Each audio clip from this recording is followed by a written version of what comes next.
ஒரு வளையல் வியாபாரி, அப்பெல்லாம் வளையல் பெட்டியில வச்சு விற்பாங்க, தெரியுமில்லம்மா? இப்ப என்ன அந்த குழந்தையெல்லாம் இந்த பொண்ணை கூட்டிட்டு வந்ததுக்காகவே உங்க அம்மா அப்பா யாராவது வந்திருக்காங்களாம்மா? அதுக்காகவே அந்த அம்மாவுக்கு ஒரு கைத்தட்டு கொடுங்கம்மா, நல்ல கைத்தட்டுங்க. அந்த பொண்ணும் என்னை வாணி ராணி மாதிரி அப்படியே பாக்குது, எப்படா முடிப்பேன்னு. நான் அவ்வளவு சீக்கிரம் முடிக்க மாட்டேம்மா, 8:30 வரைக்கும் பேசணும், 8:45 வரைக்கும். நல்லா தெரிஞ்சுக்கங்க, இந்த குழந்தைங்களை அடுத்த தலைமுறை கூட்டி வரீங்கல்ல, அது ரொம்ப பெரிய விஷயம். பெரியவர் ஜன்னல் வழியா உட்காந்து பார்த்தாராம், பெட்டி நிறைய ஒருத்தன் வளையல, சும்மாடுன்னு பேருங்க, இந்த துணி இருக்கு பாருங்க, அதை சுத்தி வைப்பாங்களாம், சும்மாடு. சும்மாடு வச்சு வளையலை எடுத்துட்டு வரானா. அவர் பெரியவர் பார்த்தோன்னு சொன்னாராம், இவருக்கு தலை மட்டும் பாரமா இல்ல, உள்ளமும் பாரமா இருக்குன்னு. அவனை முதல்ல சாப்பாடு போடுங்கன்னு. ஜீயர் சாமி, சைவ மடாதிபதிகள் வைணவத்தை பாராட்ட மாட்டாங்க, வைணவம் சைவத்தை பாராட்ட மாட்டாங்க.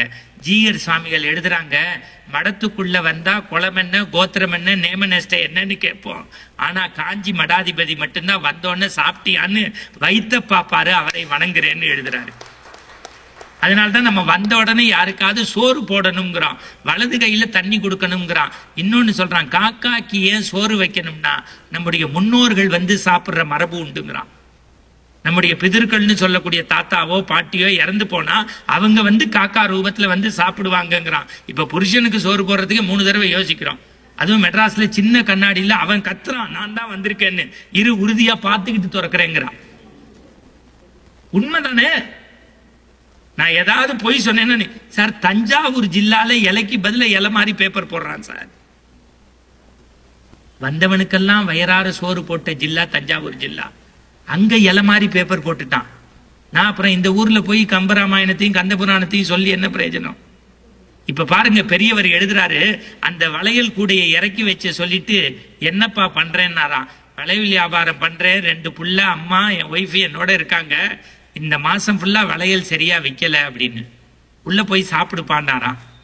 மேனேஜரை கூப்பிட்டாராம். அது வரைக்கும் எழுதியிருந்தா அவர் சராசரி சார். அவன் வளையல் பெட்டியில எவ்வளவு வளையல் இருக்கோ வாங்கிருந்தாராம்.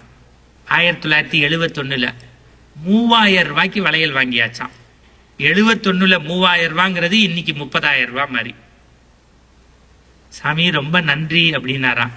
உனக்கு மனபாரமும் குறைஞ்சிருக்கும், தலைபாரமும் குறைஞ்சிருக்குமேன்னாரா. சொல்லிட்டு சாப்பிட்டியான்னாராம். கொஞ்சம் வேஷ்டி பழம் வச்சு இந்த பணத்தை வச்சு கொடுங்கன்னாரா. அவன் 10 அடி போகும்போது ஒரு நிமிஷம் நெல்லுப்பான்னு கூப்பிட்டு மேனேஜர்கிட்ட கேட்டாராம், எல்லாத்தையும் வாங்கிட்டியான்னு. சாமி ஒண்ணு விடாம தொடச்சி எடுத்துட்டேன் சாமி, 3000 ரூபாய்க்கு வளையல் வாங்கிட்டேன்னாரா. சாமி ஒன்னும் பேசலையாம். எப்படி காலண்டரை காமிச்சாராம், அன்னைக்கு வெள்ளிக்கிழமையா. வளையலை பெட்டியிலேருந்து தொடச்சி எடுக்கப்படாதரா, 2 டஜன் வளையலை அதுலயே வச்சு அவனுக்கு திருப்பி அனுப்பு. உப்பும் வளையலும் வீட்டுல இல்லைன்னு சொல்லக்கூடாது, அது வளர்ந்துகிட்டே இருக்கணும். 2 டஜன் வச்சு அனுப்பு. அடுத்த வார்த்தை சொன்னாரா, அதுதான் சாமி உயர்ந்துட்டாரு.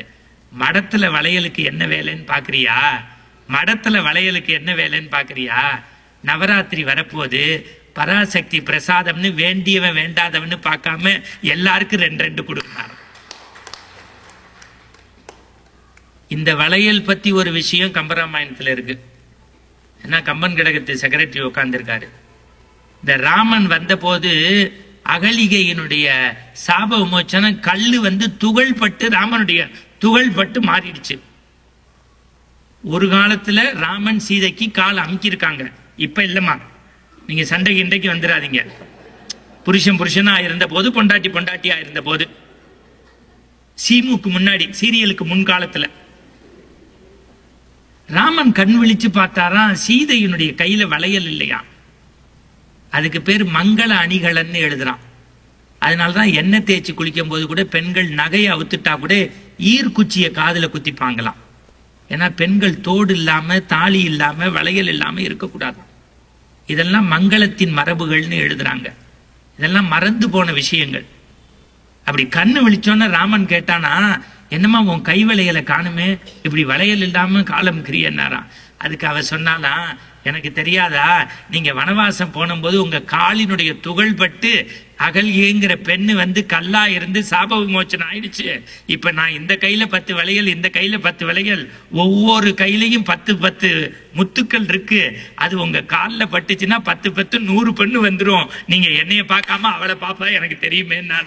அப்பதான் எழுதுறான், இவ்வண்ணம் நிகழ்ந்த வண்ணம் இனி இந்த உலகுக்கெல்லாம் மைவண்ணத்து அரைக்கி போரில் மலைவண்ணத்து அண்ணலே உன் கைவண்ணம் அங்கு கண்டேன், கால் வண்ணம் எங்கு கண்டேன். அந்த பாட்டை அப்படி பார்க்க கூடாதுன்னு புலவர் கீரன் சொல்லி தருவாரு. எப்படின்னா, தமிழ்ல கண்டேன்னா வியத்தல்னு பொருளாம். ஆம்பளை அன்பா இருக்கும் போது மனைவியை அணைப்பானா, எப்பயாவது அன்பா இருந்தா. ஐயா சிரிக்கிறாரு, அது அவங்கவுங்க அன்பை பொறுத்து. அன்பா இருக்கும் போது அணைப்பானா, கோபமா இருக்கும் போது எய்தாப்புல இருக்க பொருளையே உதப்பானா. கோபமா இருக்கும் போது உதப்பானா, அன்பா இருக்கும் போது அணைப்பானா. ஆனா ராமன் உதைக்க வேண்டிய காலால ஒரு பெண்ணையே வாழ்வு கொடுத்தான், அணைக்க வேண்டிய கையால தாடகையே வதம் செஞ்சான்னு எழுதுறான் ராமன். அதான் வியத்தல்னு பொருதான். கண்டேன் அப்படின்னா வியத்தல்னு அப்படி எழுதியிருக்காங்க உரையாசிரியர்கள். இப்ப நான் என்ன சொல்றேன், இந்த மங்கள மரபுகள்னு வரிசையா சொல்றோம்ல, இந்த தாலி விஷயம், பொட்டு விஷயம், இந்த காக்காக்கு சோறு வைக்கிறது, ஈ எறும்புக்கு அது என்னது அரிசி மாலை கோலம் போடுங்கிறதுக்கு பெரியவர் எதுக்கு எழுதுறாருன்னா, அதுதான் ஈ எறும்பு சாப்பிடுங்கிறது. அதை விட ரொம்ப முக்கியம் உங்களுக்கு சொல்றேன், நான் நடந்ததை சொல்றேன். காசியில ஒருத்தரை பார்த்தேன், அவ்வளவு அன்பா இருந்தாரு. என்னங்கய்யா இங்க வந்தீங்க, என்ன மன்னார்குடிக்காரரு இல்ல கோதானம் பண்ண வந்திருக்கேன்னாரு. இன்னைக்கு நான் சொல்றேன், எல்லாரும் மகாலய அமாவாசைன்னா மாட்டுக்கு அகத்திக்கீரை கொடுக்க போறோம். ஒரு மாடு வச்சுக்கிட்டு 10 பேர்கிட்ட எப்படி சார் அது சாப்பிடும்? சண்டைக்கு போறான் சார் கோனார்கிட்ட. நான் கொடுக்குற அகத்திக்கீரையை விட அவன் ஏன் அன்னைக்கு கொடுங்க, இல்ல அடுத்த நாள் கொடுங்க சார், தப்பே கிடையாது.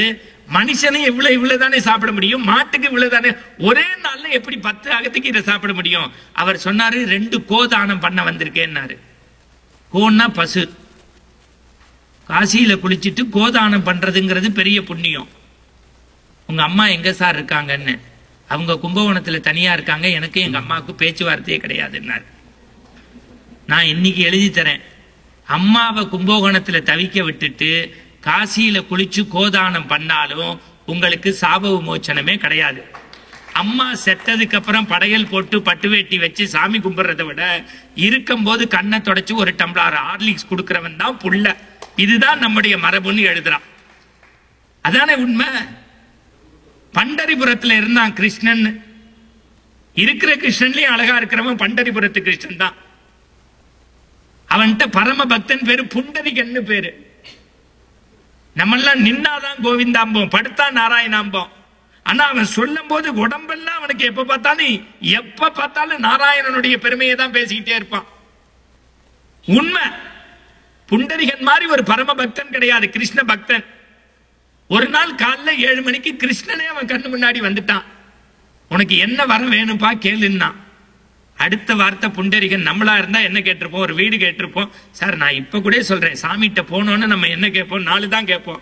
என் பொண்ணுக்கு கல்யாணத்தை பண்ணி வை, என் பிள்ளைக்கு வேலை கொடு, என் புருஷனுக்கு ப்ரமோஷன் கொடு, இல்லாட்டி என் பேங்க் பேலன்ஸை ஏத்து, இல்லை எனக்கு ஒரு நல்ல வசதியை கொடு. நான் இப்ப ஒன்னு சொல்லித்தரேன் ஆன்மீகத்தின் ஆனந்தத்துல. கடவுள்கிட்ட போங்க, 1 ரூபாய்க்கு விளக்கேத்துங்க, 4 நாக்கு சூட ஏத்துங்க, 3 சுத்துங்க. நீங்க வீடு கேட்டா வீடு கொடுப்பாரு, காரு கேட்டா காரு கொடுப்பாரு, கல்யாணம் கேட்டா கல்யாணம் கொடுப்பாரு, வேலை கேட்டா வேலை கொடுப்பாரு. எதையும் கேட்கலன்னா கடவுள் தன்னையே கொடுப்பாரு. இன்னொரு வார்த்தையும் சொல்றேன், நம்மளா கேட்டா நம்ம தகுதிக்கு தான் கேட்க தெரியும், கடவுளா கொடுத்தா அவன் தகுதிக்கு கொடுப்பான். எது பெருசுன்னு நீங்க முடிவு பண்ணிக்கங்க. இந்த புண்டரிகன் கண்ணு முன்னாடி வந்து கிருஷ்ணன் நிக்கிறான். சதா சர்வகாலமும் என்னைய கும்பிட்டியடா, உனக்கு என்ன வேணாலும் தரேன்னா. அவன் அடுத்த வார்த்தை சொன்னான், நான் 7லேருந்து 9 வரைக்கும் யார்கிட்டையும் பேச மாட்டேன், எனக்கு வேலை இருக்கு, நீ போனா. இப்ப கிருஷ்ணனுக்கு கோபம் வந்துருச்சு. ஏண்டா லூசாடா நீ, லூசா? ஒரு நாளைக்கு பொழுது விடிஞ்சதுலேருந்து பொழுது சாயிற வரைக்கும் 24 மணி நேரமும் என்னையே நினைச்சுக்கிட்டு பிரார்த்தனை பண்றியடா. உன் கண்ணு முன்னாடி வந்து நிக்கிறேன்னடா, கண்ணு முன்னாடி வந்து நிக்கிறேன்னடா, உனக்கு என்ன வர வேணும் கேளு தரேன்னா. அதுக்கு புண்டரிகன் சொன்னா, கிருஷ்ணா நீ இல்லடா, உங்க அப்பாவே வந்தாலும் நான் இப்ப பேச மாட்டேன் போன்னா. இப்ப கிருஷ்ணன் கடுப்பாயிட்டான். அப்படி என்னடா உனக்கு வேலைன்னா, எங்க அம்மா அப்பா சரியா பேச முடியாது, கண்ணு பார்க்க முடியாது, கேட்க முடியாது, காலையில 7 to 9 வரைக்கும் நான் எந்த வேலையும் வச்சுக்க மாட்டேன். அவங்கள குளிச்சு விட்டு சாப்பாடு போட்டு துணி மாத்தி அவங்கள உட்காத்தி வச்சுதான் அடுத்த வேலை பார்ப்பேன். உன்கிட்ட 9:05 வரைக்கும் வந்து பேசுறேன், அது வரைக்கும் நீ எனக்காக வெயிட் பண்ணு. வெயிட் பண்ண முடியலன்னா இந்த ஒரு கல்லை தூக்கி போடுறேன், கல்லு மேல நெல்லு. அதுலயும் பேலன்ஸ் பண்ண முடியலன்னா இடுப்புல கை வச்சுக்கிட்டு நில்லுன்னா. இன்னி வரைக்கும் உலகத்துல எத்தனையோ கிருஷ்ணன் கோவில் இருக்கு. பண்டரிபுரத்தில் தன் பக்தன் புண்டரிகனுக்காக இடுப்பில் கைகோர்த்து நிற்கக்கூடிய கிருஷ்ணன் தான் உலகத்திலேயே அழகானவன் தான். அவன் சொல்றான், தாய்க்கு பணிவிடை செய்யக்கூடிய பக்தன் தான் என் பக்தனில் சிறந்தவன்கிறான். அதனால்தான் ராமகாதையில ஆளிசூழ் உலகமெல்லாம் பரதனை ஆட நீ போய் தாளிரும் தடைகள் தாங்கி தாங்கரும் தவமேற் கொண்டு புண்ணிய துறைகள் ஆடி 7-2 ஆண்டு காட்டுக்கு போயிட்டு வான்னு மன்னவன் பணி என்றாகிலும் நும்பணி மறுப்பேனோ என் பின்னவன் பெற்ற செல்வம் அடியேன் பெற்றதுன்றா. அம்மா காட்டுக்கு இல்ல, இன்னைக்கு கடைக்கு போச்சோன்னா கூட போக மாட்டான் பையன். தாயை மதிக்கணும், அதான் நம்ம ஊர்ல மரபு. தந்தை சொல்ல கேட்கணும், குருவை வணங்கணும். அடுத்தவனுக்கு கடன்பட்டு சாப்பாடு போடாதீங்க, கஷ்டப்பட்டு போடாதீங்க, இஷ்டப்பட்டு ஒரு வேளை சாப்பாடு போடுங்க. தமிழனுடைய மிகப்பெரிய இன்னொன்னு சார், இன்னும் ஒரு 5 நிமிஷம் எடுத்துக்கிறேன். இந்த ஒரு 2 விஷயத்தை மட்டும் நீங்க உள்வாங்கிக்கங்க. சாப்பாடு போடுறது எவனும் நம்ம வீட்டு சார், நான் இன்னைக்கு கோச்சுக்காதீங்க. இப்ப ராத்திரி ஜெகன் சார் வீட்டுல இருந்தா 2 இட்லி சொல்லியிருக்கேன். ஏன்னா அதை நான் கன்ஃபார்ம் பண்ணிக்கணும்ல. காரியத்துல கண்ணாரிடான் இருக்கான். ஏன்னா எனக்கு இன்னைக்கு ஜாதகப்படி நண்பர்களால் சோதனைன்னு வேற போட்டிருக்கு. நல்லா வந்த உடனே சார் இங்க மாமி மெஸ்ன்னு ஒண்ணு கூட்டி போய் மத்தியானம் சாப்பாடு வாங்கி கொடுத்துட்டாங்க. ஆனா பணம் நான் கொடுத்துட்டேன், அது வேற விஷயம். எடுக்குதே இருக்கிறாப்புல சவுந்தர பாண்டியன், நான் கொடுக்குறேன் சார் கொடுக்குறேன் சார் கொடுக்குறேன் சார் அப்படின்னாப்புல. நான் அப்புறம் வந்து சொன்னேன், இல்ல கொடுத்துட்டேன் சார், நீங்க மெதுவா வாங்க. வேடிக்கை அங்க பாருங்க, அவர் ப்ளூ ஷர்ட்டை சொல்ற மாமி மெஸ் பேஷா இருக்கும் அப்படிங்கிறாரு. ஆத்துல மாமி வந்திருக்காங்களா? எப்படி சார் சாப்பிட்றதுல ரசிக்கணும் சார். சாப்பாட்டு சாப்பிட்டு ஒருத்தன், அதுதான் சார் வாழ்க்கை. எந்திர மாதிரி உள்ள சாப்பிடக்கூடாது உலகத்துல. நீங்க அடுத்தவங்களை கூப்பிட்டு சாப்பாடு போடுறதுங்கிறது எவ்வளவு பெரிய விஷயம்ங்கிறத அவன் சாப்பிட்டு அந்த முகத்துல வர்ற மலர்ச்சி இருக்கு பாருங்க. நீங்க வாழ்க்கையில ஒரு தடவை திருவண்ணாமலைக்கு போறவங்க ரமண மகரிஷி ஆசிரமம் போயிட்டு வாங்க. ஒரு நாள் ரமணரே ஆசிரமத்துக்கு சாப்பிட வரேன்ட்டாரு. ஊரே கூடி நிக்குது, ரமணரே சாப்பிட வரேன்ட்டாரு. இந்த செக்ரட்டரி சும்மா இல்லாம என்ன பண்ணிட்டாரு, உங்களுக்கு தெரியும் திருவண்ணாமலையில சில பேர் அங்க இங்கே தெரிஞ்சுக்கிட்டு இருப்பாங்க. அவங்களுக்கு பேரு ஜெகன் மாதிரி தேசாந்திரியா பயணப்பட்டு புகைப்படம் எடுக்கிறவங்களுக்கு தெரியும், பண்டாரம்னு சொல்லுவாங்க சில பேர். ஒரு 30 பண்டாரம் சாப்பிட வந்துட்டாங்க. ஆனா இந்த செக்ரட்டரி என்ன பண்ணிட்டாரு, ரமணரே வரப்போறாருங்கிறதுக்காக ஒரு வார்த்தையை தப்பா சொல்லிட்டாரு. இப்ப பண்டாரத்துக்கெல்லாம் வேலை இல்லை, ரமணர் வந்துட்டு போட்டுன்ட்டாரு. மணி 1 ஆச்சு, 1:30 ஆச்சு, 2 ஆச்சு, 2:30 ஆச்சு, 3 ஆச்சு, 4 மணி ஆச்சு. ஊருக்கு ஓரமா இருக்கக்கூடிய அத்தி மரத்து நிழல்ல போய் உக்காந்துட்டாரு ரமணர். ஊரே திரண்டு போய் நிக்கிது மடத்து வாசல்ல. இப்ப செக்ரட்டரி போய், ஐயா சாப்பிட வரேன், நீங்க 4 மணி நேரம் ஆச்சுன்னாரு. இல்லப்பா நான் அங்கதான் வந்தேன், நீங்க தான் சொன்னீங்க பண்டாரத்துக்கெல்லாம் இப்ப வேலை இல்லை, அப்புறம் வாங்க. நீங்க அந்த பண்டாரத்துக்கு மடத்துக்குள்ள எப்ப வேலையோ அப்ப இந்த பண்டாரம் உள்ள வருவேன்பான்னாரு. சாப்பாடுங்கிறது சாதாரண விஷயமா? கர்ண மகாராஜாவை நம்ம வாழ்க்கையில சொல்லுவோம்ல, எல்லாத்தையும் கொடுத்தான். அவன் பொண்ண பொருளை மண்ணை எல்லாத்தையும் கொடுத்தான். விண்ணுலகம் போகும்போது கடைசியில பசி பசின்னு நின்றுட்டான். பக்கத்துல இருக்கவன் சொன்னா, நான் உன் விரல எடுத்து கடிச்சுக்கடா பசி போயிடும் நானா. கர்ண சொன்னா, ஏண்டா லூசாடா நீங்க, ஊருக்கெல்லாம் நான் எல்லா தான தர்மமும் பண்ணிருக்கேன், விரல கடிச்சா பசி போயிடுங்கிறியன் நானா. உன் ஆள்காட்டி விரல எடுத்து கடிதான் இருக்கான், கடிச்சிருக்கான், பசி போயிடுச்சு. அப்பதான் இவன் முனிவன்ட்ட கேட்டிருக்கான், ஏன்டா எனக்கு பசி போச்சுன்னா. வேற ஒண்ணும் இல்ல, நீ எல்லா தானமும் உலகத்துல செஞ்ச, ஆனா அன்னதானம் செய்ய மறந்துட்ட.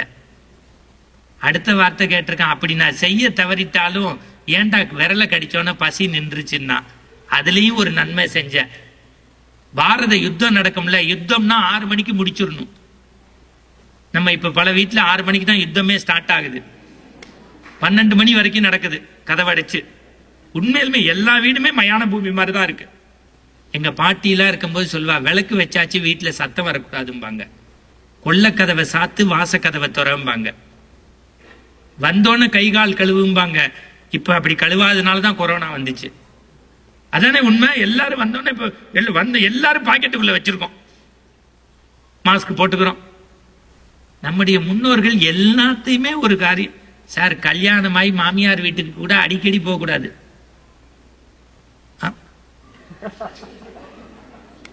சாரி, என் கோஷ்டி தான் போல. நம்ம ஊர்ல மருந்து விருந்து 3 நாளைக்குமா தெரியுமா? ஒருத்தன் அப்பா சொல்லியிருக்காரு, டே அடிக்கடி மாமியார் வீட்டுக்கு அதான் ஒண்ணு பேசினா இன்னொன்னு வருது. அந்த இதை கேட்கிற சபையில தான் பேச முடியும். நீ அடிக்கடி போற ஓமுகம் உனக்கு தெரியறதுக்குள்ள வந்துருன்னு இருக்காரு. அவன் சொல்லியிருக்கான், அப்பா என்னடா லூசா, ஓமுகம் உனக்கு தெரியறதுக்குள்ள வந்துருன்னு இருக்கான். முத நாள் போனோன்னே எப்போதுமே மாமியார் ரொம்ப அன்பா இருப்பாங்க மாப்பிள்ளைகிட்ட. முத நாள் மாப்பிள்ளை வந்திருக்காருன்னு தலைவாழை இலை சாப்பாடு, சொற்று போட்டிருக்க ஒரு கை கட்டி சிரிக்கிறாரு. நமக்கு நடந்ததெல்லாம் இந்த ஆளுக்கு தெரிஞ்சிருக்கு. 2வது நாள் மாப்பிள்ளை கிளம்பல, வீட்டுல அடை அவியல். 3வது நாளும் கிளம்பல, காலைல ரவா உப்புமா, சாயந்தரம் கிச்சடி. 4வது நாள் காலைல எந்திரிச்சு பசின்னு இருக்காரு. மாமியார் சொல்லியிருக்காரு, எப்ப நீங்க 4 நாள் நம்ம வீட்டுல இருந்துட்டீங்களோ மாப்பிள்ளை இல்லை, என் மக மாறி உள்ள போங்க. ராத்திரி வச்ச சோறு சாதம் அப்படியே கிடக்கு, ஒரு சட்டியில ஊத்துங்க, நல்ல தண்ணிய ஊத்துங்க, 2 உப்பை போடுங்க, பக்கத்துல சின்ன வெங்காயமும் நாத்தங்காயும் வச்சு சாப்பிடுங்க, அவ்வளவு டேஸ்டா இருக்குன்னு இருக்கான். இவனு பசிக்கு பாதகம் இல்லைன்னு சாத்தை ஊத்தி தண்ணியை போட்டு உப்பை போட்டு, எப்போதுமே உப்பு நாக்கில் படுற மாதிரி தண்ணியோட ஊத்தி சாப்பிட பாருங்க. நல்ல பழைய சோறு சாப்பிட்றத நம்ம கௌரவ குறைச்சலுக்கிறோம். இதையே ஸ்டார் ஹோட்டல்ல மண் சட்டியில கொடுத்துட்டா 400 ரூபாய்க்கு வாங்கி சாப்பிட்றான் முட்டா பையன்.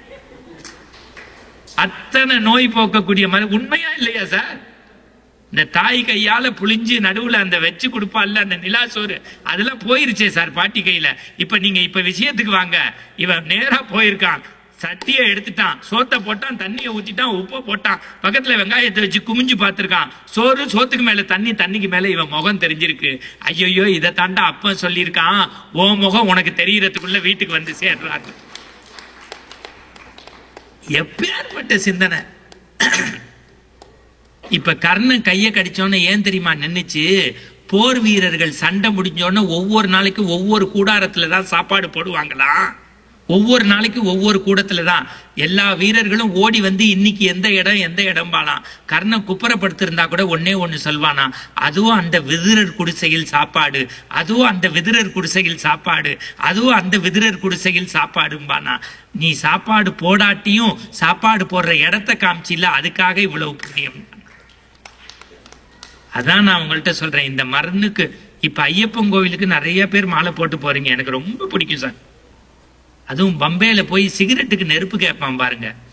சாமி நெருப்பு, அவர் சாமி சரணம் சொல்றாராம். உடனே பக்கத்து சாமி, சாமி சரணம். இது நான் என்ன சொல்றேன், ஒன்னால அந்த 48 நாள் குடிக்க முடியலன்னா மலைக்கு போகாத. சில பேர் பம்பேலையே கலட்டிட்டு சாப்பிட்டு வந்துடுறான் சார். யாரோ ஒருத்தர் செய்யறதுனால 1000 பேருக்கு தப்பு. நீங்க உன்னால அந்த 48 நாள் விரதம் இருக்க முடியல, ஆனா பெண்கள் நீ வீட்டுக்கு போயிட்டு உள்ள வந்து கால் கழுவி பொட்டு வைக்கிற வரைக்கும் வாசல்ல விளக்கு அணையாம பாதுகாக்கிறாள், அவதான் உண்மையான மாளிகைபுரம்னு நான் நம்புறேன்.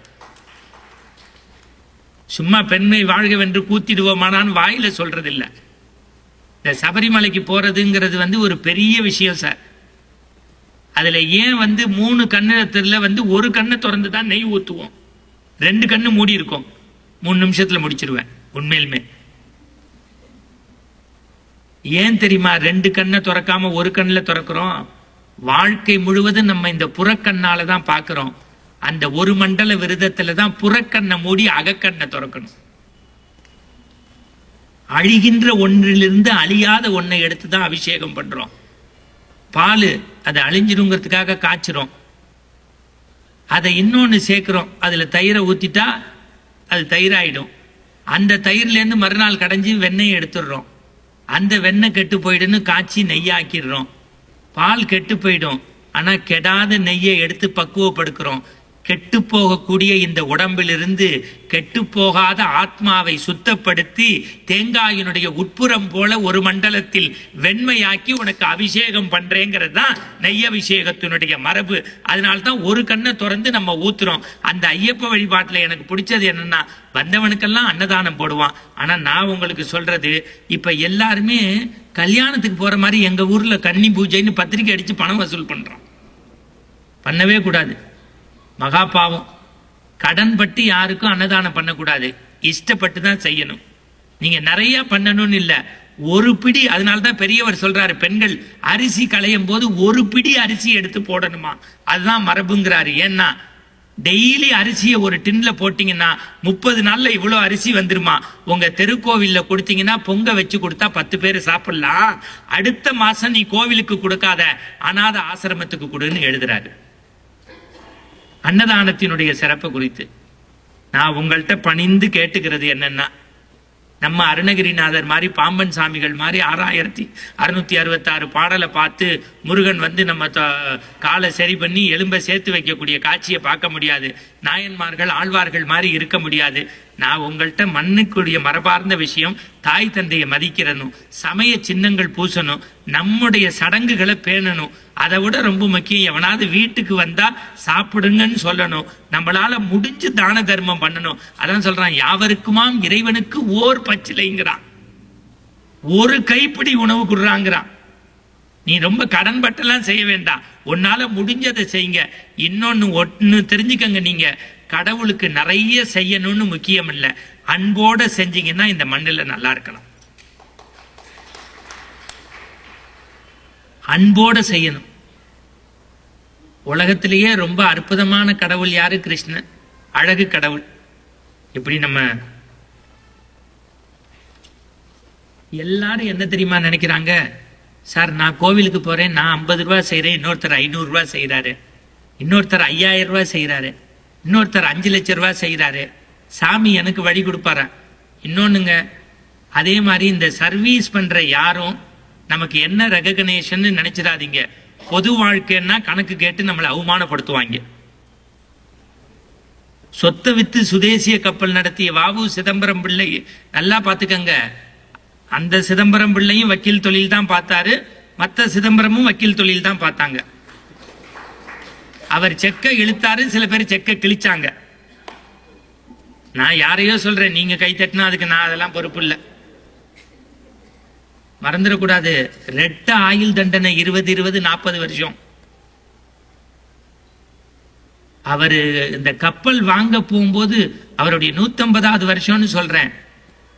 அவர் கல்கத்தால இருக்கும்போது ஒரு டெலிகிராம் வந்துச்சு, என்ன தெரியுமா?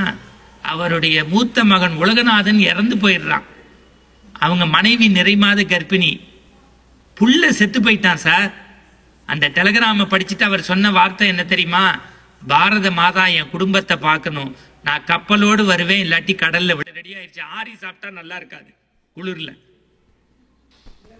அங்க ஒரு அம்மா, அது தெரியுது இல்ல, அப்புறம் முடிப்பேன்னு முடிக்கிற மாதிரி போய் திருப்பி ஆரம்பிக்கிறியன்னு. நான் எப்போதுமே முடிச்சுட்டு ராத்திரி கிளம்பிடுவேன். இப்ப காலில தான் கிளம்புறதா இருக்கேன். அதுக்கு ஒருத்தர், அதுக்கு நாங்க தான் கிடைச்சமாடா சார். நான் சத்தியமா சொல்றேன் சார், இந்த மக்களை பார்த்து ரொம்ப எவ்வளவு நேரம் ஜூம்லயும் நீங்க எதுலயும் பேசிட்டு இருக்க முடியும்? இந்த சந்தோஷம் வந்து வேற எதுலயும் கிடைக்காது சார். இப்ப ஸ்பான்சர் அவர் தரேன்ட்டாரு, அவர் பதறி பைய பிடிக்கிறார். முதல் வரிசையில உட்காந்து தப்பா போச்சுன்னு. இப்ப பாருங்க, அன்பா இருந்தீங்கன்னா இந்த மண்ணுல நல்ல வாழ்க்கை வாழலாம். அதுக்கு அன்புதான் முக்கியம்ங்கிறதுக்கு ஒத்த விஷயம் நீங்க தெரிஞ்சுக்கிட்டு போங்க. அஸ்தினாபுரம்னு ஒண்ணு இருந்துச்சு, உங்களுக்கு தெரியும், மகாபாரதம் படிச்சவங்களுக்கு. உலகத்தின் பரம்பொருளாகிய கண்ண பரமாத்மா பாண்டவர்களுக்கு தூது பேசுறதுக்காக வந்தான். எப்போதுமே ஒரு விஐபி வீட்டுக்கு வர்றதுன்னா நமக்கு கைகால் புரியாது. பீஷ்மாச்சாரி கூப்பிட்டான், கிருஷ்ணா என் வீட்டுக்கு வா, என் வீட்டுக்கு வா, பஞ்சு மெத்தையில உன்னைய படுக்க வைக்கிறேன்னா. ஆகட்டும் பார்க்கலான்னு நடந்தான்.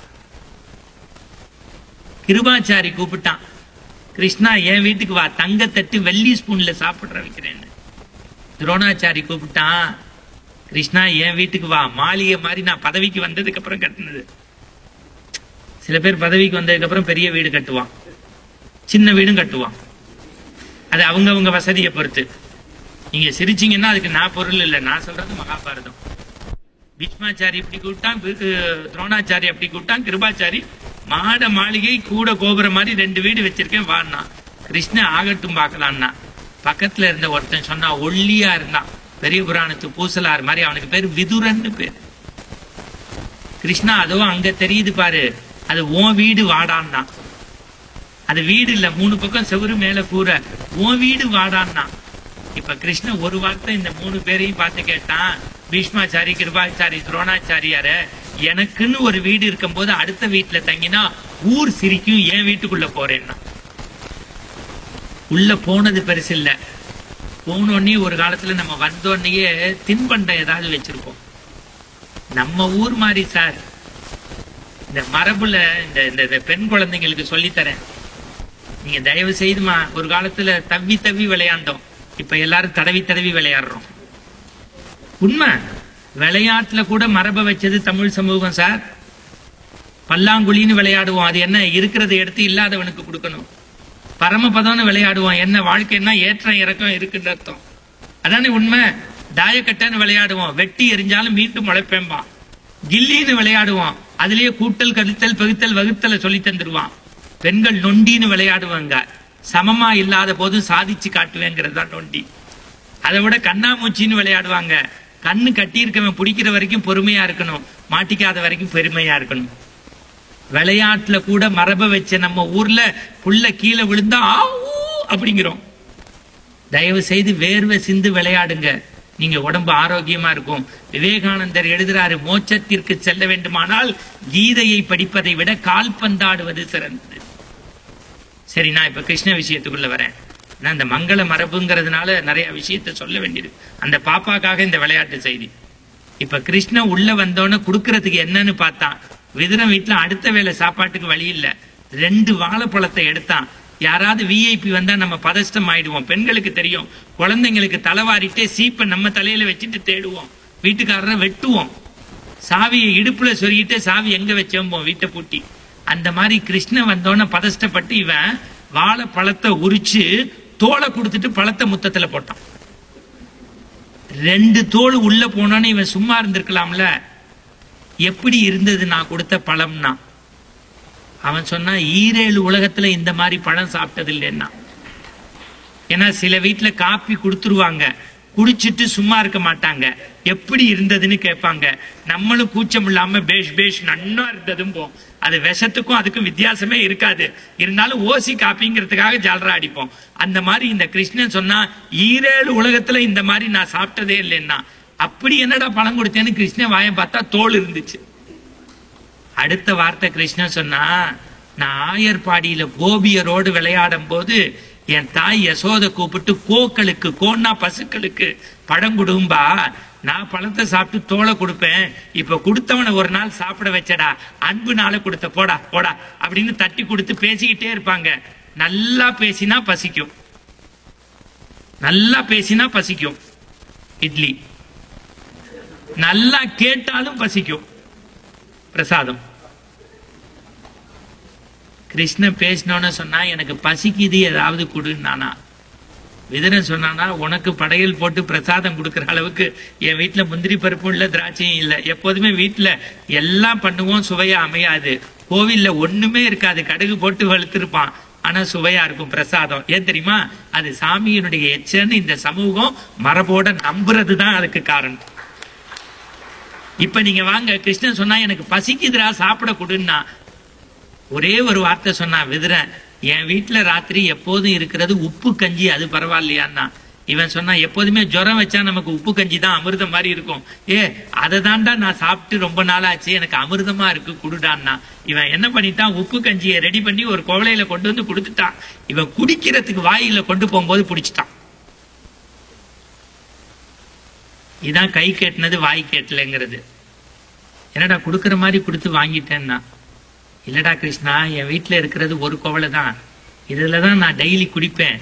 நீ பரம்பொருள், பரந்தாம, உனக்கு வாயில வச்சு இது கொடுத்தா எச்ச டம்ளர் அது கொடுத்துருன்னா. இப்ப எனக்கு பசிக்குதே, என்ன பண்றேன்னா, என் வீட்டுல காய்ந்த சருகு இலை இருக்கு, அதுல கஞ்சி ஊத்துறேன் குடிக்கிறியான்னா. எனக்கு பசிக்கு அமிர்தமா இருக்கு ஊத்துறான்னா. அடுத்த வார்த்தை சொன்னா, பார்த்து புடி, இலையில கஞ்சி ஊத்தினா ஓடும்னா. அவன் கடுப்பாயிட்டான். உலகத்துக்கே பரம்பொருள், எனக்கு இலையில கஞ்சி ஊத்தினா ஓடுன்னு தெரியாதா? உன் வீட்டுல ஓசி சாப்பாடுங்கிறதுக்காக நீ சொல்றதெல்லாம் கேட்க வேண்டியிருக்கு, ஊத்துறா அப்படின்னா. வலப்பக்கமா கஞ்சி ஊத்தினா இடப்பக்கம் ஓடினுச்சு, இடப்பக்கம் பிடிச்சான். இப்ப இடப்பக்கம் பிடிச்சோன்னு வலப்பக்கம் ஓடினுச்சு, வலப்பக்கம் பிடிச்சான்.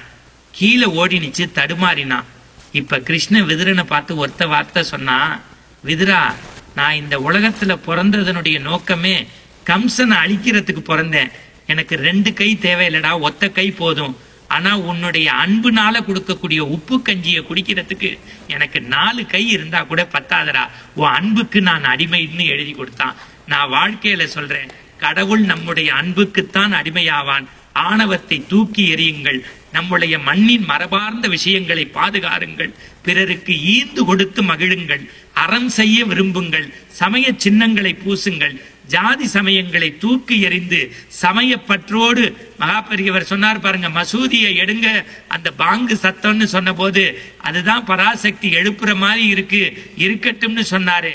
மனிதநேயத்தோடு கூடிய மகான்களை இந்த மண்ணில் விதையுங்கள். என் வாழ்க்கை, நான் என்னுடைய வாழ்க்கையை பற்றி சொல்றேன், ஒரு சுய புராணம் தான் சொல்றேன்.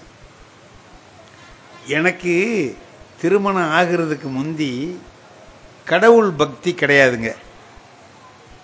பக்தி கிடையாதுன்னா நான் கோயிலுக்கு போக மாட்டேன், ஒன்றும் செய்ய மாட்டேன்.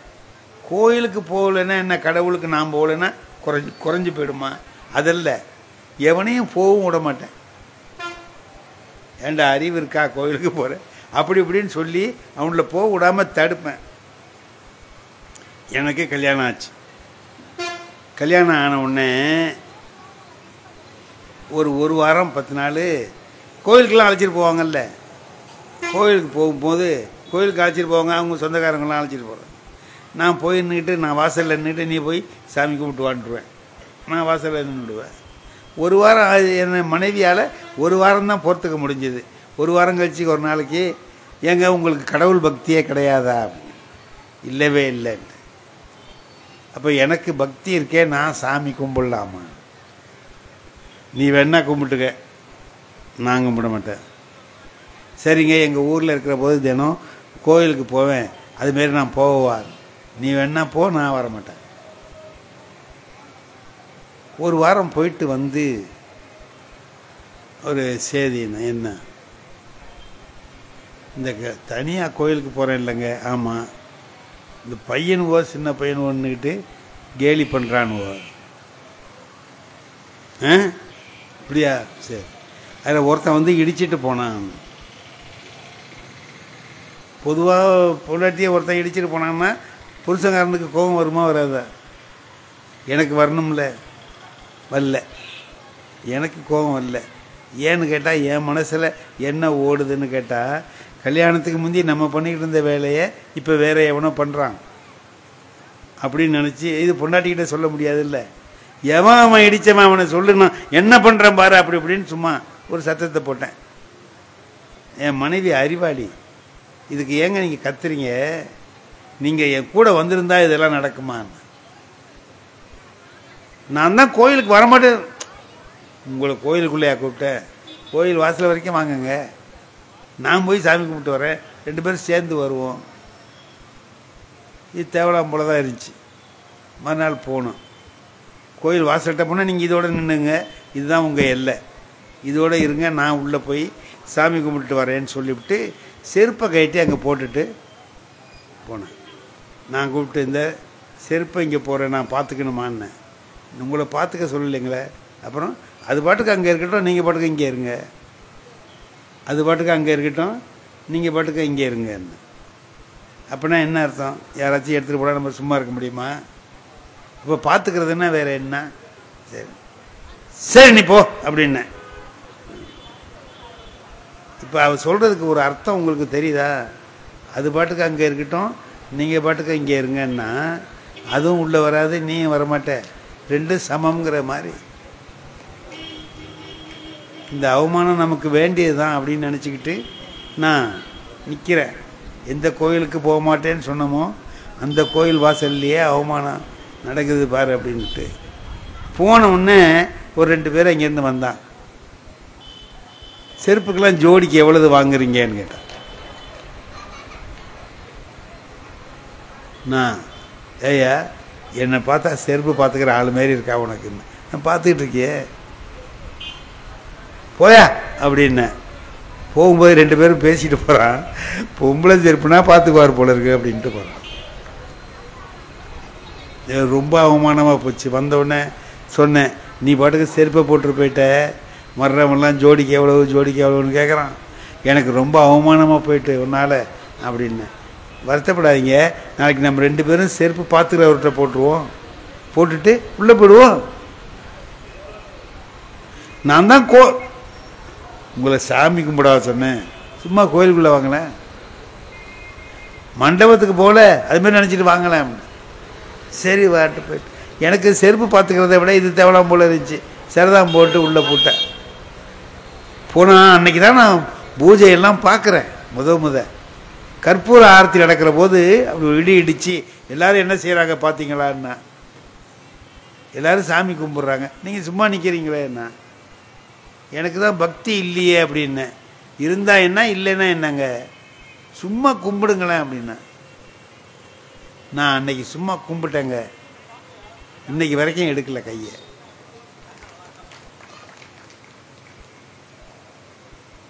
அதுக்கு பிறகுதான் நான் தேவாரம் படிக்கிறேன், திருவாசகம் படிக்கிறேன். அது வரைக்கும் நான் தொடலை.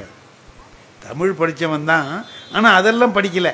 பக்தி இலக்கியத்தெல்லாம் படிக்கப்படாதுன்னு நினச்சிக்கிட்டு இருந்தேன். அதுக்கு பிறகு படித்தது தான் தெரிஞ்சுது அதில் தமிழ் எவ்வளவு இருக்குது. அதை புறக்கணிச்சிட்டு இருந்தமேன்னு நினச்சேன். அதில் ஒரு திருவாசகம் என் வாழ்க்கையே சொல்லுது. நாடகத்தால் உன் அடியார் போல் நடித்து நான் நடுவே வீடகத்தே புகுந்திடுவான் மிக பெரிதும் விரைகின்றேன் ஆடகச்சீர் மணிக்குன்றே இடையரா அன்பு உனக்கு என் ஊடகத்தே நின்று உருக தந்தருள் எம் உடையானே. மாணிக்க வாசகர் பாடுறார்.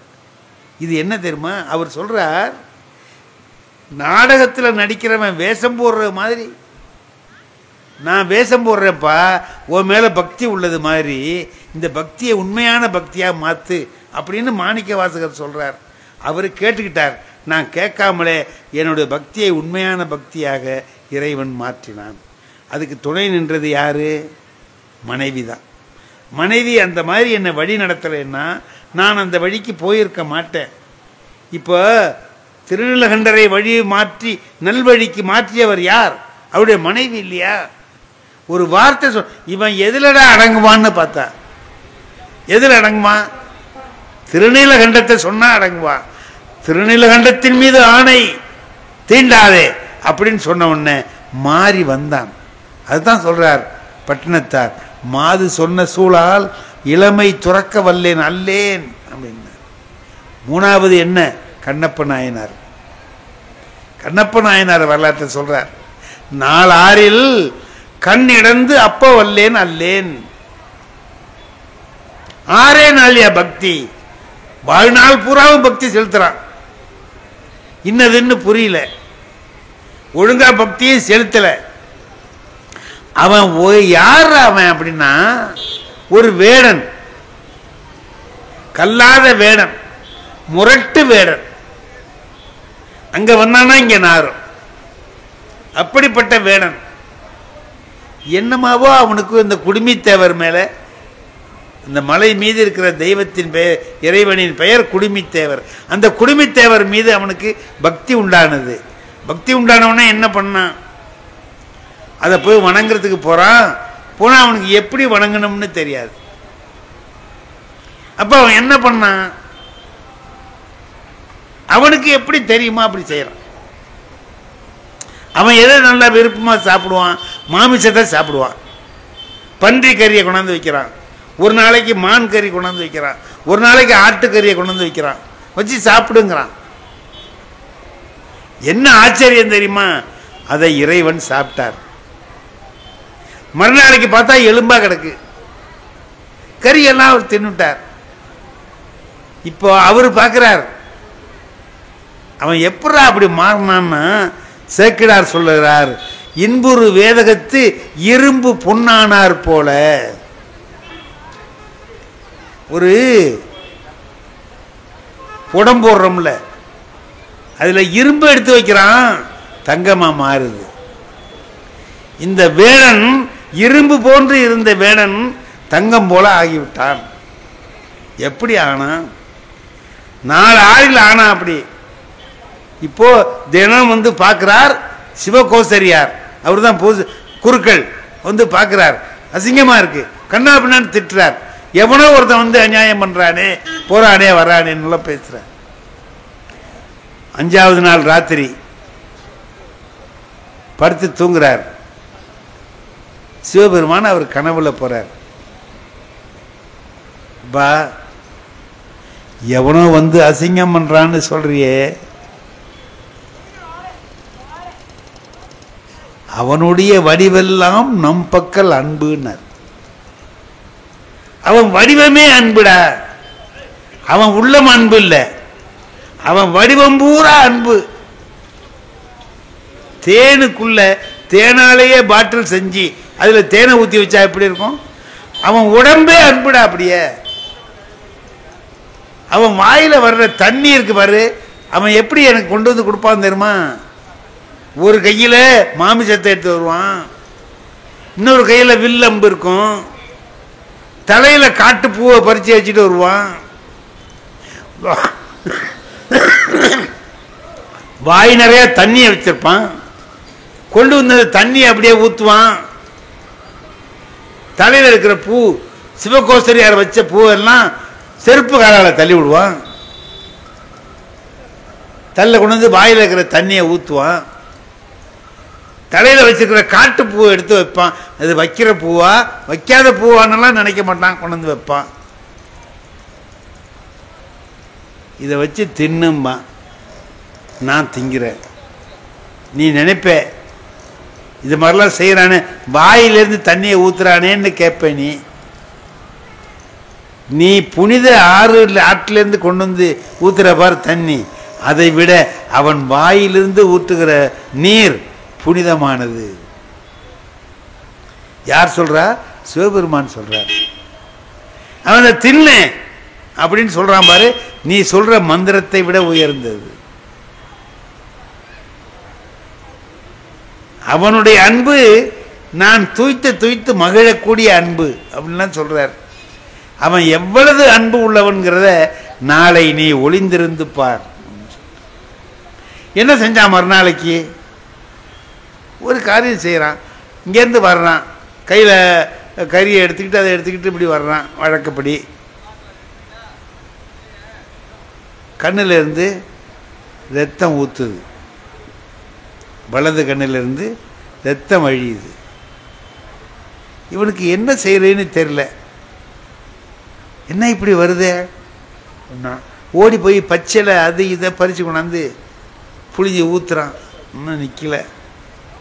டக்குன்னு அவனுக்கு ஒரு நினைப்பு வருது, ஊனுக்கு ஊன், ஊனுக்கு ஊன்.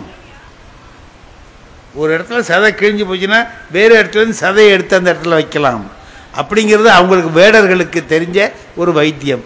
ஊனுக்குன்னா அந்த ஊனுக்கு நம்ம ஊனை வச்சா சரியா போயிடும் இல்லையா? ஆமா. அப்ப அவர் கண்ணில் ரத்தம் வருது, அதானே நம்ம கண்ணை எடுத்து வச்சா சரியா போயிடுமே. இப்ப என்ன பண்ணான்? எடுத்தான், அம்பால கண்ணை பிடுங்கினா, கொண்டு போய் வச்சான். அதுக்கு பிறகுதான் ரத்தம் நின்றுச்சு. ஆஹா, என்ன அருமையான காரியம் நான் செஞ்சிட்டேன் தெரியுமா? என் பெருமானுக்கு வழிந்த ரத்தத்தை நான் நிறுத்தி விட்டேன் அப்படின்னு கூத்து ஆடுறான். ஆடும்போதே பார்க்கறான், அடுத்த கண்ணில் ரத்தம் வருது, இடக்கண்ணில் ரத்தம் வருது. பார்த்தா என்னடா இந்த கண்ணில் வருது? இப்ப அவன் பயப்படவே இல்லை. அவன் ஒன்று சொல்றான், மருந்துகை கண்டேன் மற்றதனுக்கு அஞ்சேன். எனக்கு தான் மருந்து தெரியுமே, ஏன் பயம்? என்ன கண்ணை வச்சா நின்னோடு தெரிஞ்சு போச்சான் அவருக்கு. நம்மளதான் இன்னொரு கண்ணு இருக்குல்ல, அதை எடுத்து வச்சுட்டு போறோம். என்ன பெரிய அன்பு இருந்தா சொல்ல முடியும்? ஒரு கண்ணு போயிட்டு இன்னொரு கண்ணை வச்சா நின்று போயிடும் அப்படிங்கிறதுக்கு இப்போ அன்பு வைக்க பேத்து வைக்கலாம்னு நினைக்கிறதுக்கு முந்தி அவன் நினைக்கிறான். இப்போ ஒரு கண்ணு இருந்தது, நம்ம கண்ணை பிடிங்கி அதில் வச்சுட்டோம். இன்னொரு கண்ணை பிடுங்கிட்டோம்னா வைக்க முடியாதே, எங்கே இருக்குன்னு தெரியாது, அடையாளம் வேணும்ல. அப்போ என்ன செய்வோம், நம்ம காலை எடுத்து அதில் அடையாளத்துக்கு வச்சுக்குவோம் அப்படின்னு செருப்பு காலை தூக்கி கண்ணில் அடையாளத்துக்கு வச்சுக்கிட்டு நோண்ட போகிறான். இப்போ என்ன ஆச்சு, கை ஒரு கை பிடிச்சிது சிவபெருமான் கையால். இதையெல்லாம் சிவகோசரியார் பார்த்துக்கிட்டு இருக்கிறார். ஒளிஞ்சு நின்று, மரத்தில் ஒளிஞ்சு நின்று பார்க்கிறார். ஒரு நாள் கூட இவரை சிவபெருமான் தொட்டதில்லை. சிவகோசரியாருடைய பூசை எப்படிப்பட்டது, ஆகம விதிப்படி பூஜை செய்கிறார். என்ன மந்திரம் சொல்லணுமோ மந்திரம் சொல்றார். தண்ணியை எப்படி குடத்துல கொண்டு வரணுமோ கொண்டு வர்றார்.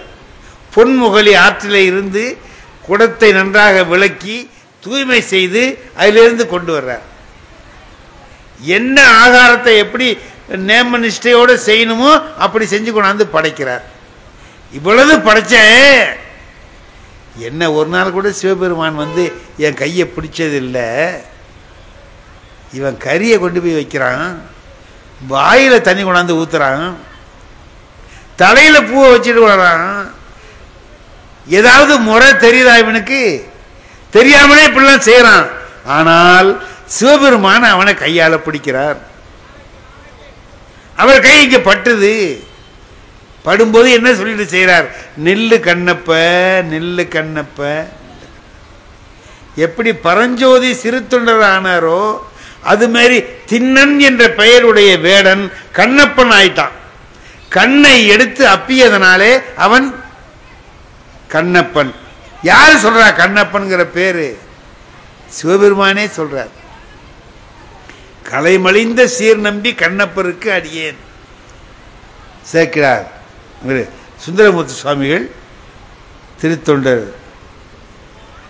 திருத்தொண்ட தொகையில சொல்றார். எதுக்கு சொல்றேன், நல்லா இந்த என்ன தெரியுது இதுலன்னு கேட்டீங்கன்னா, ரெண்டு வகையான பூஜை இருக்கு. ஆகம ரீதியான பூஜை ஒண்ணு, அன்பு வயப்பட்ட பூஜை ஒண்ணு. அன்பு வயப்பட்ட பூஜைக்கு இதுதான் செய்யணும் இது செய்யக்கூடாதுங்கிற வரைமுறைகள்லாம் கிடையாது. எதை வேணாலும் செய்யலாம். ஒரே ஒரு வரையறை தான், அன்பு இருக்கா இல்லையா. அன்பு இருந்தால் அதை செய்யலாம். இப்போ அபு பென் ஆடம்னு ஒரு இங்கிலீஷ் கதை எங்களுக்கு வந்துச்சு அந்த காலத்தில் நாங்கள் படிக்கிற போது. அபு பென் ஆடம்னு ஒருத்தன் இருக்கிறான். அவன் சின்ன பையன், எல்லாருக்கும் உதவி செய்வான். ஏதாவது சாமான் வாங்கணும்னா உடனே ஓடி போய் வாங்கிட்டு கொடுப்பான். யாராவது பார்வை இல்லாதவங்க நின்றுக்கிட்டு இருந்தாங்கன்னா அவங்கள எங்கே கொண்டு விடணுமோ கொண்டு போய் விடுவான். இப்போ எழுத தெரியாத பிள்ளைகளுக்கு எழுத கற்றுக் கொடுப்பான். இது சின்ன சின்ன உதவிகள் அவனால முடிஞ்சதெல்லாம் செஞ்சுக்கிட்டே இருப்பான். ஒரு நாள் ராத்திரி தூங்கிட்டு இருக்கிறான், ஏதோ சத்தம் கேட்குது, முழிச்சு பார்க்குறான், ஒரு தேவதை நின்றுக்கிட்டு எழுதிக்கிட்டு இருக்கு. முழிச்சவன் கேட்குறான் தேவதை கிட்ட, என்ன எழுதிட்டு இருக்கிற நீ அப்படின்னு கேட்டான். கடவுள் பக்தி ரொம்ப உள்ளவங்க யார் யார் அப்படின்னு நான் ஒரு பட்டியல் தயாரிக்கிறேன், லிஸ்ட் எடுத்துக்கிட்டு இருக்கிறேன். கடவுள் பக்தி உள்ளவங்க யார் யார் இந்த ஊரில் இருக்காங்கன்னு லிஸ்ட் எடுக்கிறேன். என் பேர் இருக்கான்னு கேட்குறான் அபு பென் ஆடம். என் பேர் இருக்கா பார்த்துது. இல்லையப்பா உன் பேர் இல்லை. இப்போ கடவுள் பக்தி எனக்கு இல்லைன்னு அர்த்தமா? என்ன இப்படி சொல்லிட்டே நீ? சரி போ விட்டுட்டான். மறுநாள் தூங்கிட்டு இருக்கிற போது சத்தம் கேட்கறது எழுதிச்சு பார்க்குறான், வேற ஒரு தேவதை இதே மாதிரி எழுதிக்கிட்டு இருக்கு. நீ என்ன எழுதுறேன்னு கேட்டான். கடவுள் யார் யார் மேல அன்பு வச்சிருக்காருன்னு லிஸ்ட் எடுக்கிறேன். நேத்தி யார் யாரெல்லாம் கடவுள் மேல பக்தியா இருக்கிறாங்க லிஸ்ட். இன்னைக்கு கடவுள் யாருக்கிட்ட பக்தியா இருக்கிறார் லிஸ்ட் எடுத்துட்டு இருக்கேன். என் பேர் இருக்காருன்னா உன் பேர் தான் முதல் பேரா இருக்குன்னு. உன் பேர் தான் முதல் பேர். நீ எப்போ மனிதர்களுக்கு சேவை செய்யறியோ அப்போ கடவுள் உன்கிட்ட பக்தியா இருக்கான். கடவுள்கிட்ட பக்தியா இருக்கிறத விட திருமூலர் அதை சொல்றாரு பார்த்தீங்களா, படமாடும் கோயில் பகவர்க்கு ஒன்று ஈயின், நடமாடும் கோயில் நம்பர்க்கு அங்கு ஆகா. நடமாடும் கோயில் நம்பர்க்கு ஒன்று ஈயின், படமாடும் கோயில் பகவர்க்கு அங்கு அது ஆமே. நீ எல்லா மனிதர்களுக்கும் எப்ப உதவி செய்யறியோ அப்ப கடவுள் உன்னை நோக்கி வருவான். ஒரு டால்ஸ்டாயினுடைய ஒரு கதை இருக்குங்க, அதை மட்டும் சொல்லி நான் முடிச்சுடுறேன். என்ன பக்தி என்பது என்னங்கிறத அவர் சொல்றார். நாளைக்கு கிறிஸ்துமஸ், நாளைக்கு காலையில், இன்னைக்கு ராத்திரி கிறிஸ்துமஸ், காலையில் கொண்டாடுவாங்க எல்லாரும். ஒரு பெரிய பணக்காரர் நின்றுக்கிட்டு, கடவுளே என் வீட்டுக்கு நீ எழுந்தருள மாட்டாயா, வரமாட்டியா அப்படி அப்படின்னு சொல்லிட்டு ரொம்ப பக்தியோட உருகிறார். அதே மாதிரி ஒரு பெரிய ப்ரொஃபசர், பேராசிரியர், ரொம்ப படித்தவர், அறிவாளி, அவரும் கூப்பிடுறார், வா என் வீட்டை நோக்கி வரமாட்டாயா, பரமண்டலத்தில் இருக்கிற பிதாவே அப்படி இப்படின்னார். கடவுள் பார்த்தார், உன்னெல்லாம் கூப்பிட்டுக்கிட்டே இருக்கிறானுவ, போவோமே, சும்மா இங்கே இருக்கிறத போயிட்டு தான் வருவோமே. ராத்திரி 12 மணி, அது ரஷ்யாவில் எப்படி இருக்கும், குளிர் தாங்க முடியல, எங்கே பார்த்தாலும் பனிக்கட்டியாக இருக்கு. இவர் நல்ல உடை கூட இல்லை, போறார். அந்த பணக்காரன் கூப்பிட்டான் பாருங்க, அவன் வீட்டில் போய் பங்களாவில் போய் கதவை தட்டினார். பணக்காரன் வந்தான், யாருன்னே அப்படின்னா, நான் தான் கடவுள், நீ கூப்பிட்டியன்னு தான் வந்தேன். அரே கடவுளா, லே திருடுறதுக்கு பார்க்குறீங்களா, ஊடு புந்து திருடலான்னு பார்க்குறியா, போலீஸில் சொல்லி கொண்டு போயிடுவேன், ஓடி போயிடுவிட்டான். கடவுள் நினைக்கிறார், கூப்பிட்றானேன்னு வந்தா விரட்டுறான். சரிவா, அறிவாளிகிட்ட போனார், அவர் பெரிய அறிவாளி, அவர் வீட்டில் கதவு தட்டினார். அவன் வந்தான், யாருன்னே என்ன, நான் தான் கடவுள் வந்திருக்கேன். இந்த மாதிரி எத்தனை பேர் கிளம்பியிருக்கீங்க, என்ன ஊரை ஏமாத்துறதுக்கு ஓடி போயிடு. கூப்பிட்றானுவோ, வந்தாக்கா விரட்டுறானுவோ, சரி போட்டு போறார். எங்கேயோ ஒரு வெளிச்சம் தெரியுது, இதில் குளிர் இருக்குது, கடுமையான குளிர், பனி கொட்டுது. இவர் இங்கேருந்து போய் பார்த்தா அங்கே ஒரு குடிசை வீடு, அங்கே ஒரு சிம்னி விளக்கு வச்சிருக்கு, அதுதான் எரியுது தெரியுது. சரி போய் கதவை தட்டுவோம் அங்கே அப்படின்னு போய் கதவுல போய் கையை வைக்கிறாரு, தானாக திறந்துக்கிட்டுது, படல் திறந்துக்கிட்டுது. பார்த்தா உள்ள ஒருத்தன் உட்காந்துட்டு செருப்பு தச்சுக்கிட்டு இருக்கான். எப்போ, ராத்திரி 1 மணிக்கு. பார்த்த உடனே, யோ உள்ள வா அப்படின்னா, வெளியில பனி கொட்டுது, நிக்காத, உள்ள சில்லுன்னு காத்து வருது, கதவை சாத்திட்டு உள்ள வந்து உட்காருன்னா. அவன்லாம் ஓடி போயிடுன்னா, இவன் உள்ள வாங்குறான். போன உடனே, ஏயா இந்த குளூரில் எப்படி நீ இந்த நடு ராத்திரியில் கிளம்பி வந்த, சரி அந்த தோல் மேலே உட்கார், குளிராமல் இருக்கும், தோல் மேலாம் வெட்டி போட்டிருக்கேன் பார், அது மேலே உட்கார் அப்படின்னா.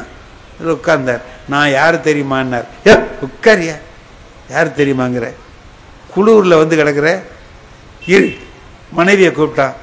இந்த குளூரில், விரைச்சி போகிற குளூரில் இந்த ஆள் எப்படி நடந்து வந்தார்னே தெரியல, நல்லா சூடாக டீ போட்டு கொண்டா, எனக்கும் கொண்டா அவருக்கும் கொண்டா, 2 பேரும் சாப்பிட்றோம் அப்படின்ட்டு டீ வாங்கி கொடுத்து, டீயை குடின்னா கடவுளை, டீ கடவுளை குடிக்கிறார், கடவுள் டீயை குடிக்கிறார், நல்ல சூடாக குடித்தார். நல்லா இருக்குப்பா டீ அப்படின்னார். நல்லா இருக்கட்டும், பேசாமல் படு இங்கேயே, இந்த குளிர் எப்படி அவனுக்கு தாங்குது அப்படின்னு அவன் போட்டிருந்த கிழிஞ்ச போர்வையை எடுத்து அவர்கிட்ட கொடுத்து, நீ போத்திக்கன்னா. போத்திக்கிட்டார். நீ படு, காலையில் எழுந்திரிச்சு நான் இந்த செருப்பை தைச்சு கொண்டு போய் காலையில் அவர்கிட்ட கொடுத்தேன்னா தான் எனக்கு பணம் கொடுப்பார். அந்த பணத்தை வாங்கி தான் நான் கிறிஸ்துமஸ் கொண்டாடணும். காலைல ரொட்டி சுட்டு சாப்பிடுவோம், நீ இரு, நீ 2 ரொட்டி சாப்பிடலாம், நான் 2 ரொட்டி சாப்பிட்றேன், இரு அப்படின்னா.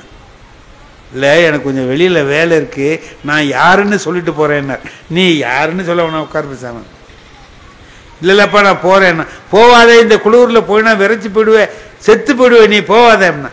இல்லை நான் போகணும்னா. போய் கதவை திறந்து வச்சுக்கிட்டு சொன்னா, நான் யாருங்கிறதே கேட்க மாட்டேங்கிறியே நீன்னா. நீ வந்ததுலேருந்து யாருன்னு சொல்லிட்டே இருக்கிறியே, சொல்லி தொலை அப்படின்னா. நான் தான் கடவுள் அப்படின்னா. ஏயா இதை ஒரு சேதின்னு சொல்றியே, சொல்லலாமா? இந்த ராத்திரியில் என் வீட்டுக்கு கடவுளை தவிர வேற எவன்டா வருவான்னு. இதுதான் கதை, முடிஞ்சு வச்சு. இந்த ராத்திரியில் இந்த குளிரில் என் வீட்டு டீயை குடிக்கிறதுக்கு கடவுளை தவிர வேற எவனால வர முடியும்னு கேட்டான். டால்ஸ்டாய் எளிமையில் தான் இறைவனை பார்க்க முடியும்னு எழுதுறார். எளிமையில் தான் இறைவனை பார்க்க முடியும். அதை அந்த எளிமையில் இறைவனை கண்ட காட்சியை காட்டி பட்டினத்தார் சொல்லுகிறார், நாளாரில் கண்ணிடந்து அப்ப வல்லேன் அல்லேன், ஆளாவது எப்படியோ காலத்தி அப்பருக்கே என்று முடிக்கிறார். அதைத்தான் இவர்கள் தலைப்பாக கொடுத்திருக்கிறார்கள். எளிமையாக இருக்க வேண்டும், தியாகம் செய்ய கற்றுக்கொள்ள வேண்டும். இவைகளெல்லாம் கடவுள் பக்தி உள்ளவர்களிடம் இருக்க வேண்டிய குணங்கள் என்பதை சொல்லி அருமையான வாய்ப்பளித்த பெருமக்களுக்கு எனக்கு உளமார்ந்த நன்றியை தெரிவித்து விடைபெறுகிறேன். நன்றி, வணக்கம். இந்த தகவல் உங்களுக்கு பிடிச்சிருந்தா லைக் பண்ணுங்க, உங்க ஃப்ரெண்ட்ஸுக்கு ஷேர் பண்ணுங்க, மறக்காம எங்க சேனலுக்கு சப்ஸ்கிரைப் பண்ணுங்க.